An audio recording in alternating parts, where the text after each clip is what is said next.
સુરેન્દ્રનગરનો ભોગવો riverfront પર આજરોજ અનુસૂચિત જાતિ સમાજ દ્વારા ભારે વિરોધ પ્રદર્શન કરવામાં આવ્યું હતું. મહાનગરપાલિકા દ્વારા નવા ફાયર સ્ટેશનના બાંધકામને કારણે સમાજના સ્મશાનનો મુખ્ય રસ્તો બંધ થઈ ગયો છે. તો સમાજના લોકોએ આ મુદ્દે અગાઉ મનપા તંત્ર અને જિલ્લા કલેક્ટરને રજૂઆત કરી હતી, પરંતુ કોઈ ઉકેલ ના આવતા આજરોજ તેમણે રસ્તા પર બેસીને ચક્કાજામ કર્યો હતો. આંદોલનકારીઓએ ચેતવણી આપી છે કે યોગ્ય નિરાકરણ નહીં આવે તો જિલ્લા કલેક્ટરની કચેરી આગળ અંતિમ વિધિ કરવામાં આવશે. તો ચક્કાજામને કારણે રસ્તાની બંને બાજુ વાહનોની લાંબી કતારો લાગી જવા પામી હતી.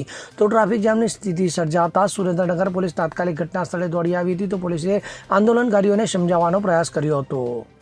Bureau report CN24 news. હવે જુઓ દેશ દુનિયાની તમામ ખબરો તમારી આંગળીના ટેરવે. ઉઠાવો મોબાઈલ અને Google Play Store પરથી ડાઉનલોડ કરો અમારી CN24 ન્યૂઝ મોબાઈલ એપ.